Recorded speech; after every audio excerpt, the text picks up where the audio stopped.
Okay, so I'm one of the many people who just watched the documentary Leaving Neverland about Michael Jackson, and oh boy, is this a big deal? So if you wouldn't know, Michael Jackson died 10 years ago. He was the biggest star of the century at that time. And now they've aired a documentary, Leaving Neverland, about Michael Jackson abusing children. So the documentary features two men and their families. So Wade Robson and James Safechuck or something like that. And they say they have been abused by Michael Jackson. Let me get one thing straight. I don't really have an opinion about what aired or who's in the wrong or what really happened. But I do know that this changes everything for Michael Jackson, for his fans, for his haters. This changes everything. And I hope that people who watched it and who had similar experiences talk about it now they've seen it, because I've heard a lot of reports about people actually calling the hotline to say, or the telephone thing, to say that they have been abused after they've watched the documentary. So it's good for something at least. So in short, this documentary is about these two people. When they were children, they started to know Michael Jackson from a performance or from an advertisement from Pepsi, and Michael brought them over to Neverland and everywhere, and he started abusing them, like orally,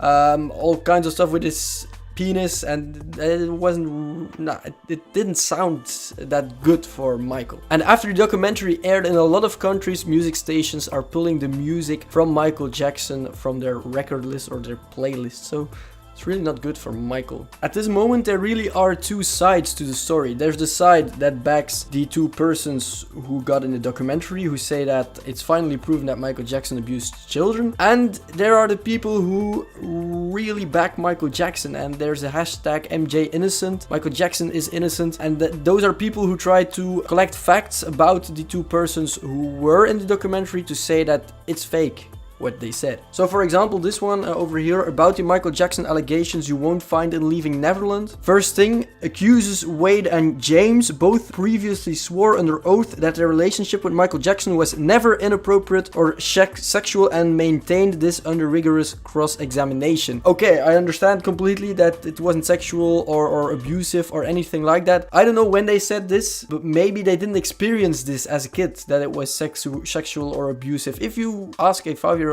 kid, like, do you know what sex is? He probably won't even know it. So Michael Jackson should have had the click in his head that said, like, oh no, this ain't good. But hey, I wasn't there, so. Second thing, Robson wanted to be the lead choreographer of Michael Jackson's dance group in Las Vegas in a tribute show in 2011. He was rejected, and that would be the reason why he now made this documentary, or he helped make this documentary and asked money for it, they say. I don't know. They also had the same lawyer, and they did a multi-million-dollar civil lawsuit against the Michael Jackson estate. They lost. It says over here, I don't know if these are really facts. I think you should really hear both sides of the story, because people are very quick to say like it's like this when it's like not like this. So they also changed their stories a lot of times in court, they said. That's also not good, but hey, if you really have a traumatic experience, I can understand that it's difficult to really speak out everything that happened about the traumatic experience. So yeah, they also said it was a one-sided documentary. Of course, there are only two sides. The kids, so the two people, the two male people who were in the documentary, and Michael Jackson. But Michael Jackson unfortunately is dead, so he can't say anything about it. And I think that like the only people who can really tell the truth are the two people who were in the documentary and Michael Jackson. All these other peoples are like, I read this, these are the facts, get your facts straight. You don't know what happened, you don't know what really happened. The only thing we know is what these two people said in the documentary. That are the only real facts we actually know. We don't have photographs, we don't have video evidence, we don't have any evidence of what really happened. So the facts are actually the two male people that were in the documentary. So are those really facts? I don't know. They were there. Then this one, any shocking claim can be made about Michael Jackson without challenge or penalty. That's bullshit. There is no law protecting the dead from defamation or slander. That's bullshit. That's you can say that about anything, so that doesn't really hold up with the fact that this documentary was aired. There's no connection there, so I don't care about that. Michael Jackson also had an FBI investigation, and there was said to be no actual evidence of child abuse. Of course, what could have happened, since there could have been evidence, he could have bought all the evidence. I don't know, he had a lot of money, so that could be a theory. I'm not saying anything, but that could be a theory.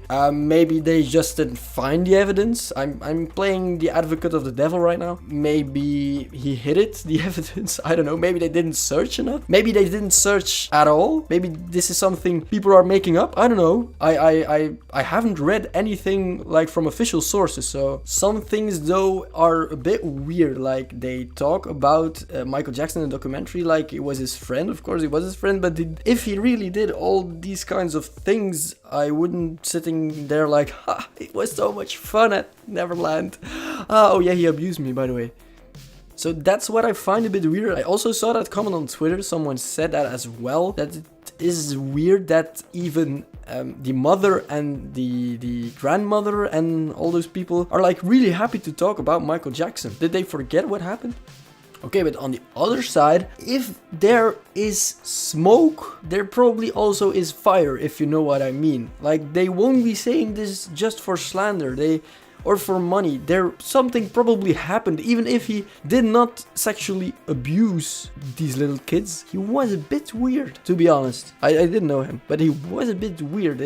If you giggle and all that stuff, I don't know. Bit dodgy, in my opinion. The fact is though, Michael Jackson was a very, very good performer, a very good singer, a big performer as well, but we don't know everything, and we will never know everything. That's just how it is. Like, there are a lot of mysteries in the world, and this is one of them. People are going to say he abused children, people are going to say he didn't abuse children. Like, there are only two sides to this story. But the fact is that this documentary was very bad for the reputation of Michael Jackson, because a lot of people are unfollowing him from Spotify, for example. So yeah, and a lot of radio stations are not playing his songs anymore. So this might be the real death of the legacy of Michael Jackson, or the fall of his legacy. And that's what this is all about. People who are actually searching for something to bring Michael Jackson down, even if it's true or not. I don't know, I don't care, but they actually found something, and this documentary will really